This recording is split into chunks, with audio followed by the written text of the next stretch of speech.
itu 33 Subhanallah, 33 Alhamdulillah, dan juga 33 Allahu Akbar. Itu menjadi satu yang utama. Selepas itu bacalah zikir apa nak zikir yang lain. Ada orang suka sebut la ilaha illallah, la ilaha illallah, silakan. Ada orang sebut astagfirullah, astagfirullah, silakan. Ada orang suka baca ayat kursi, silakan. Setiap daripada kita ni berbeza-beza wiridnya. Kenapa setiap daripada kita ini berbeza-beza pemilihannya? Apa yang kita nak pilih dalam pembacaan kita. Jadi bila diulang benda tersebut, memang jadi basahan dalam diri kita. Dia ada membawa dua manfaat. Manfaat yang pertama, ia mengingatkan kita kepada Allah Subhanahu Wa Taala. Apabila kita berzikir, sudah pasti, saya yakin, diri saya dan juga tuan-tuan sekalian, apabila kita berzikir, ada kalanya kita ini lupa dalam keadaan kita berzikir. Lidah disebut subhanallah, subhanallah, subhanallah. Otak ni dah melayang cerita Hindustan, cerita orang putih, cerita apa, atau masalah keluarga. Otak dah melayang, tapi lidah semua. Adakah itu salah? Nak dikatakan haram? Tidak haram, kecuali kalau seseorang itu martabat dan tinggi di sisi Allah SWT. Tapi kita orang awam, kita tak boleh lari daripada hakikat demikian.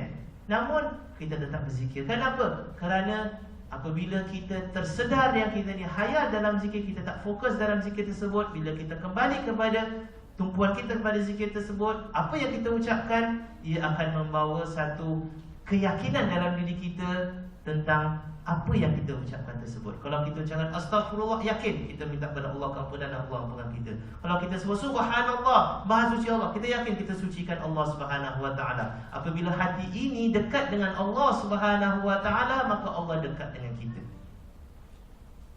Kalau hati ini jauh daripada Allah Subhanahu Wa Taala, maka Allah akan jauh daripada kita. Kalau Allah jauh daripada kita, bukan maksud saya Allah jauh daripada kita, Allah tak tahu apa kita buat, na'udzubillah min dzalik, tidak. Maksud saya Allah jauh daripada kita inilah rahmat Allah Subhanahu Wa Taala tu jauh daripada kita, pertolongan Allah jauh daripada kita. Apabila kita dekat dengan Allah, Allah dekat dengan kita, maknanya rahmat Allah tu dekat dengan kita, pertolongan Allah SWT dekat dengan kita. Jadi itu manfaat yang pertama, zikir tersebut.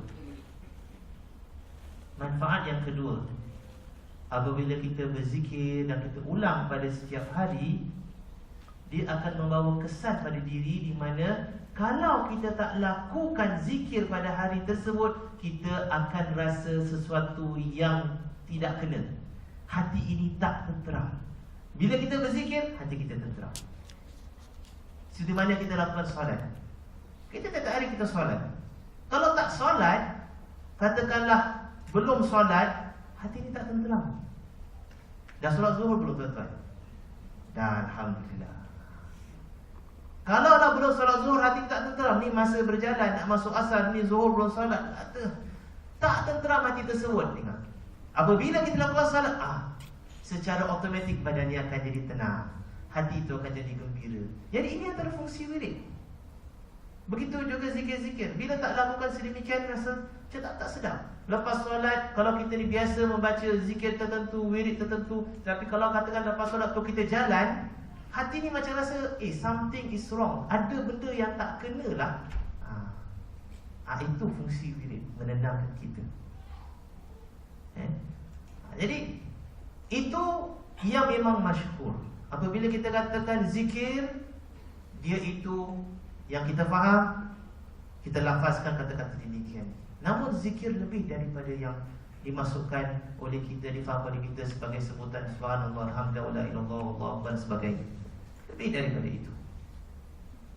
Zikir ini kalau kita lihat daripada kalimatnya, makna bahasanya ialah ingat.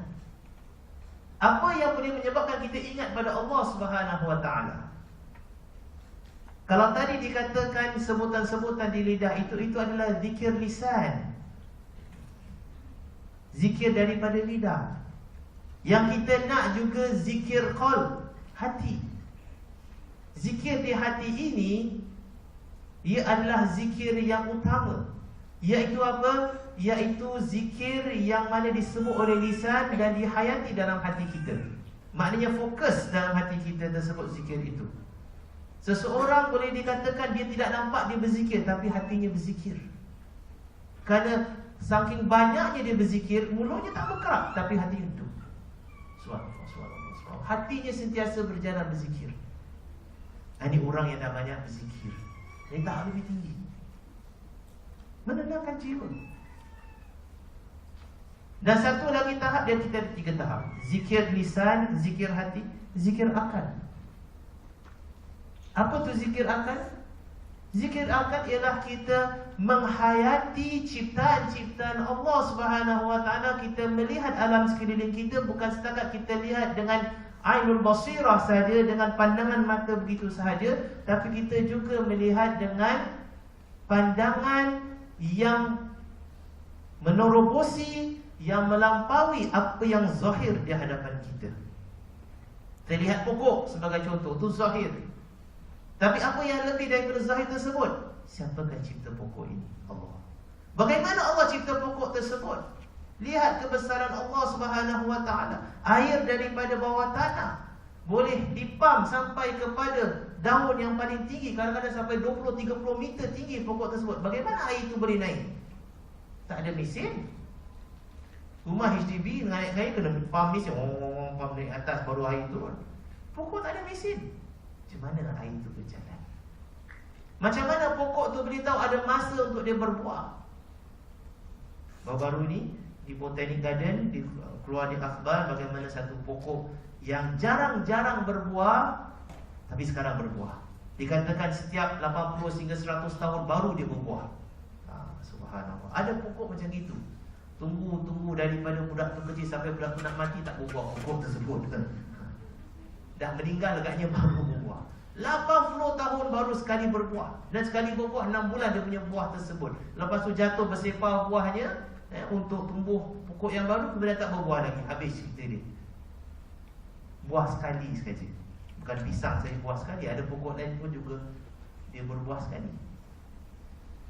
Bagaimana dia tahu bila nak berbuah?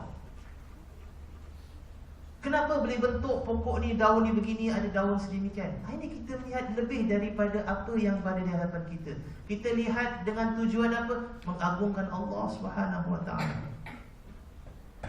Dan sekarang ini tuan-tuan yang dirahmati Allah, kita ini amat bertuah. Akhir zaman ini, memang kata akhir zaman ni zaman di mana manusia rosak, hilang moraliti dan kerohanian dan sebagainya. Tapi kerana kemajuan teknologi dan sebagainya, kita ni bertuah. Kenapa? Kalau kita pandai gunakan apa yang ada pada zaman ini, ia sebenarnya boleh memudahkan kita untuk menambahkan, mencambahkan lagi iman kita. Sebagai contoh, kita lihat zaman sekarang yang tidak ada pada zaman dahulu. Kita disajikan hampir setiap hari dengan cerita-cerita dokumentari yang menerangkan tentang alam kita, daripada pohon, daripada binatang, kepada alam fizikal, kepada angkasa lepas dan sebagainya. Yang ini kadang-kadang orang tak minat tengok. Ustaz, boring. Ni apa ini? Ini harimau makan rusa lah, rusa makan kambing lah. Apa ni semua cakap? Boring, tak ada cinta, tak ada konflik, tak ada apa. Tapi itu sebenarnya kalau kita lihat dengan tujuan mengagungkan Allah, melihat kebesaran Allah Subhanahu Wa Taala, itu lebih baik dan lebih utama daripada kita lihat benda-benda yang lain.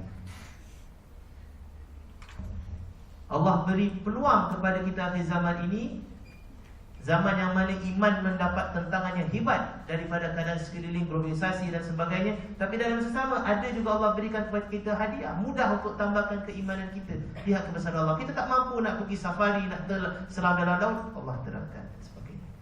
Allah beri kita peluang untuk kaji. Jadi kaji. Ini dikatakan berzikir dengan akal. Renung ciptaan Allah Subhanahu Wa Taala. Apabila kita lihat sedemikian, diharapkan kita dapat mengagungkan Allah. Apabila kita mengagungkan Allah, kita ingat Allah yang berterur hati, Allah akan memberikan ketenangan dalam jiwa kita. Saya rasa Ustaz cukuplah saya sampaikan pada petang ni. InsyaAllah akan masih lebih boleh dari rezeki. Wallahualam. Terima kasih. Jazakallah khair. Sebelum kita teruskan dengan forum kita, sedikit peringatan bagi hadirin hadirat tentang format. Forum kita pada tengah hari ini akan ada 2 pusingan. Pusingan pertama di mana ahli panel kita akan membicarakan tentang topik-topik yang kita utarakan.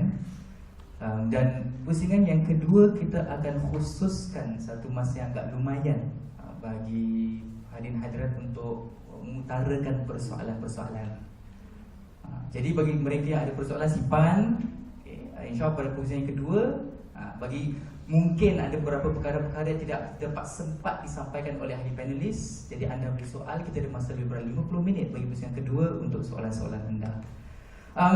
Saya ingin menekankan satu perkara yang bagi saya agak menarik, khususnya bagi forum ni. Kalau anda teliti sejak pada awal tadi, mukadimah saya ni lebih kepada pandangan ahli falsafah.